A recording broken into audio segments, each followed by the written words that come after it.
If this is your first visit, well, I hope you enjoy it and come back and join us in future episodes as well.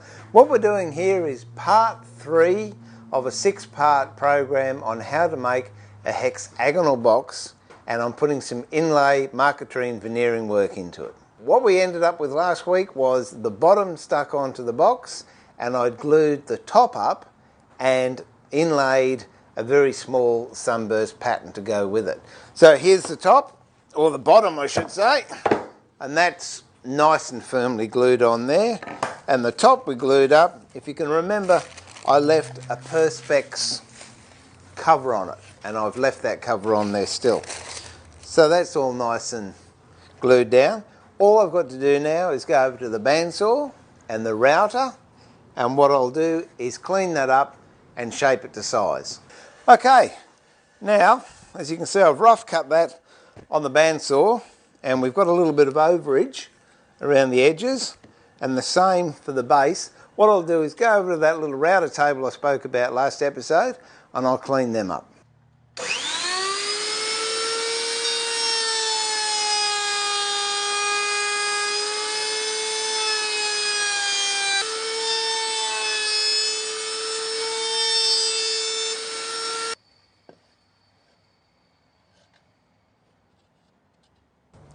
Same for the top, only drop the router bit down. And I want it running just on that Perspex.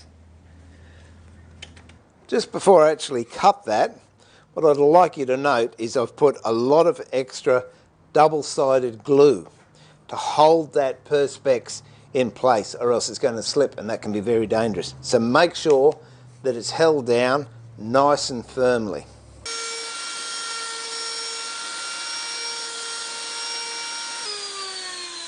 Now, as you can see, I've now profiled around the bottom and the top.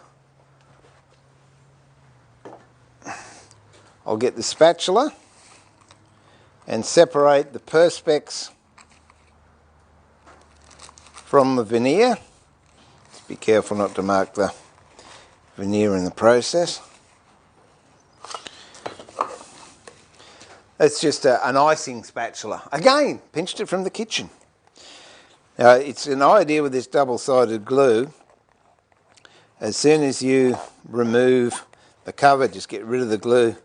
That way it doesn't go hard. And the same on the veneer. Just rub it off. And don't worry about these corners if they're a little bit out or whatever. We're going to actually take some of this off and put solid edging on later on, so it really won't matter. What I'll do is get rid of all those little sticky tape sutures that we glued it together with last week, and the best way to get those little squares off, I think you can see them flashing there, is with a card scraper. The best way to use this is I've got some bench dogs there, bit of timber that's narrower than the piece I'm going to scrape. I'll put it there along between the bench dogs, use that as a fence, put my job up to it, and then going with the grain, just move forward like that. And you can see the sticky tape's coming off, and we're getting some slight shavings here. I'm not sure if you can see those, but there's some shavings coming off the veneer. But what I don't want to do, I don't want to remove too much of the veneer. All I want to do is get rid of those little sticky tape squares.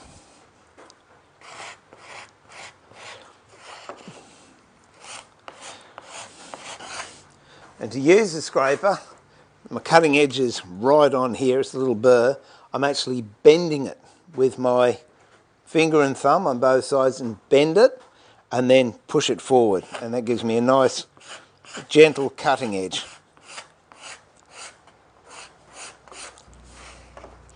Let's go over and make sure I've got them all. Then just let the light play on it, and you'll soon see if you've got any left. Yep, there's one there. Okay, I'll just get that one out of the way.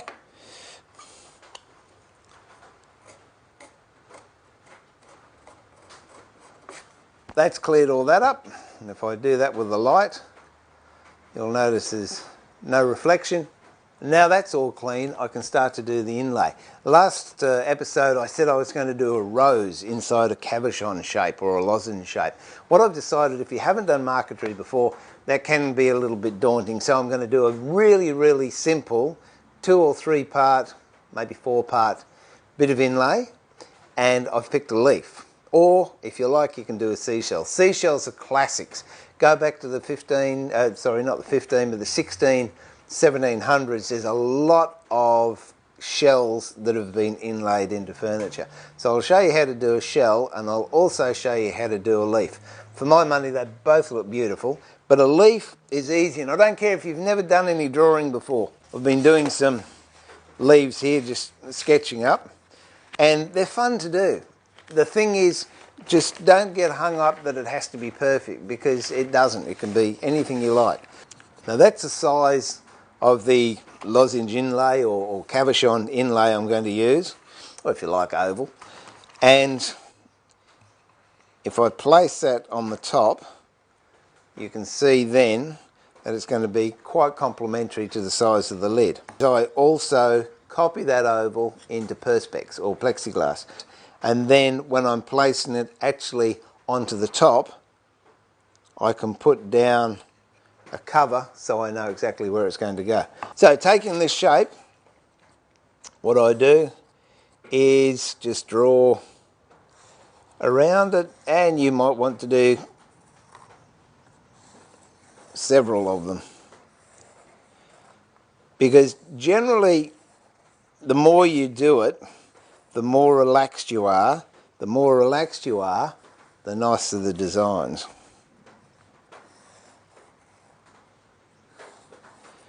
Now, to make a leaf, I'm using an HB pencil. Just draw any shape you like. It's not too hard. And then you can come in, you don't have to make it the same, like that. At the moment, that doesn't look like a leaf. But if I bring a line in there, a line down there, we put a bit of a sprig up there, and then I put some veins on it. You can see this bit here is a leaf that's actually being folded over.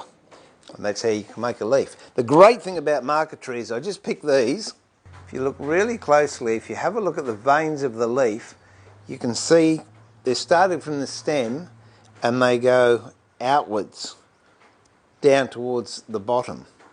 Here's one that's been naturally bent, and you can see the veins going down this way, and yet on the back of the leaf the veins are going back up the leaf.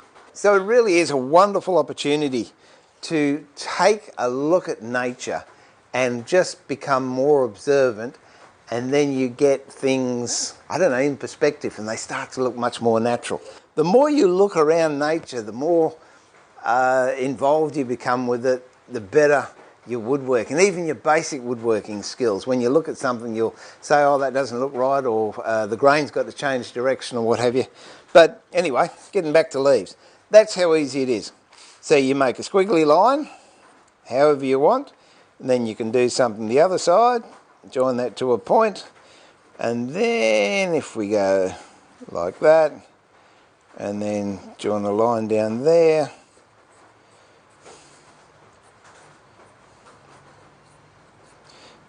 put a sprig coming out the top, and then change these here. All of a sudden, there's another leaf we could use.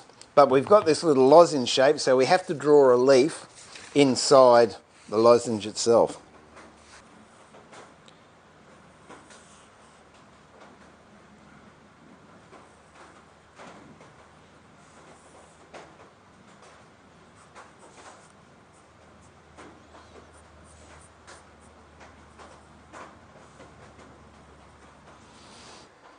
That's the leaf we'll actually work on.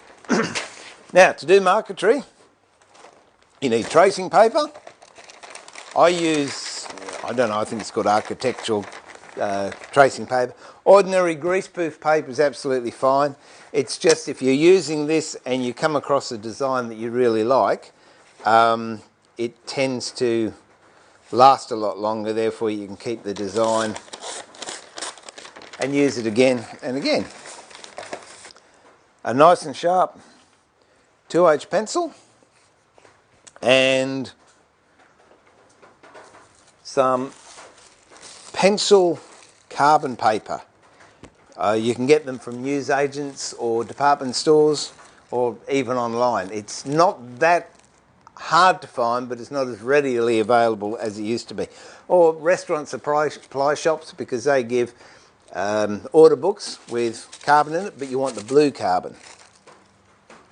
Okay, this is the design we're doing. Tracing paper over the top, 2H pencil, and just copy that design.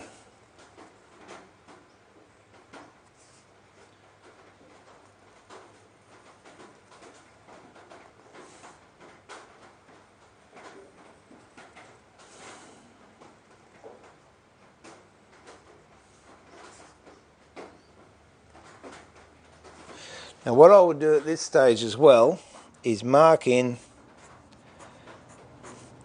the vein lines, because what we're going to have to do is orientate it to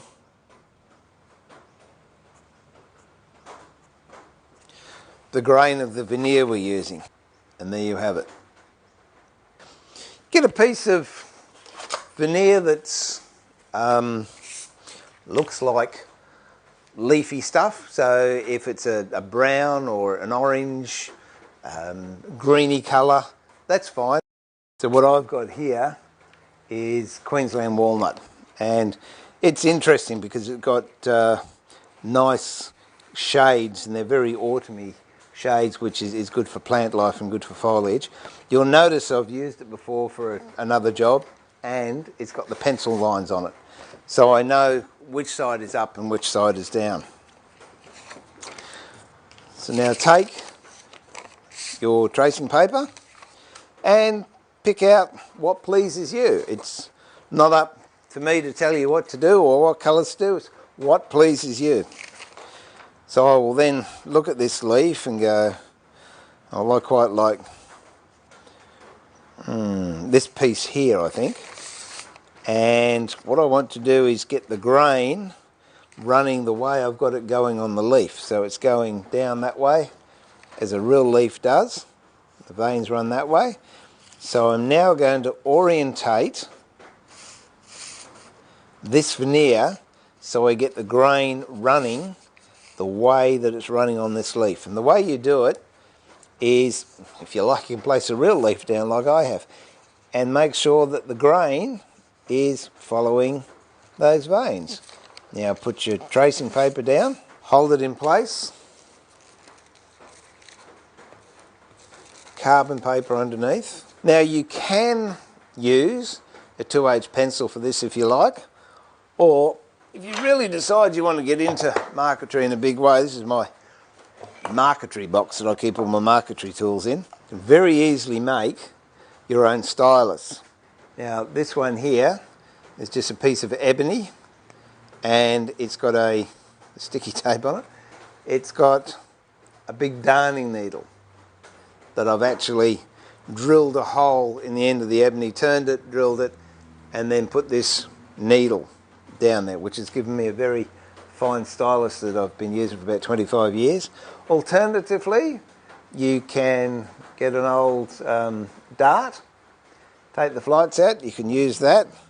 You can actually buy styluses from art shops. If you've got any old dentistry tools, you can actually use them as styluses as well. You just shape the ends to whatever suits you. So there's a lot of different ideas you can do in regards to copying designs. I'll use my stylus. If you want, you can tape it down, which might not be a bad idea. The masking tape. That way it's not going to move. You can pick it up, you can move your paper, see how you're going, and then put it back. put that down there. Pick up my stylus. And now just trace that pattern. This is this side. We can't do this side. You don't do the other side because the veins are going this way. So make sure you've got a nice copy of it. I then, once I've taken that off, is reorientate so the grain in the timber will follow these veins here. Again, put the tape on top so you've got a flap, and then we do the other side.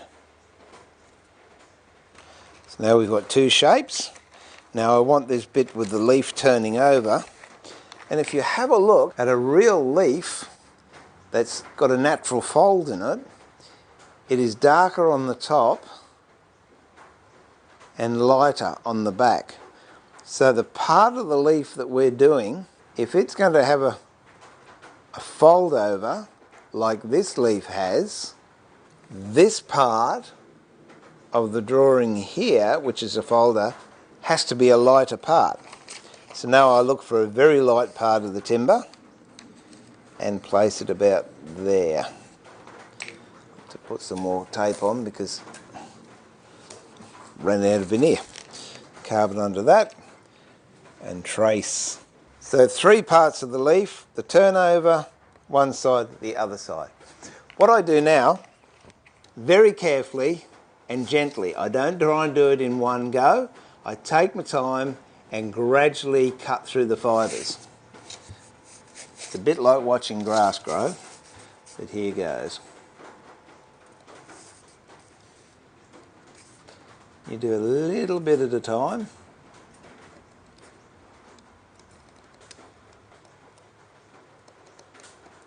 If you ever need to sharpen these blades, a little bit of 800, wet and dry, fold it over the edge of the bench and just give it a little bit of a strop. It doesn't take much. Not only do I sharpen this part of the blade, but I also have an edge on this part as well. So just lick it on a bit of 800 and I'm going to stop it right there. So this is Steve, for real, pulling the shed door down for another episode and saying, remember to keep it sharp, but more importantly, keep it safe, enjoy your woodwork,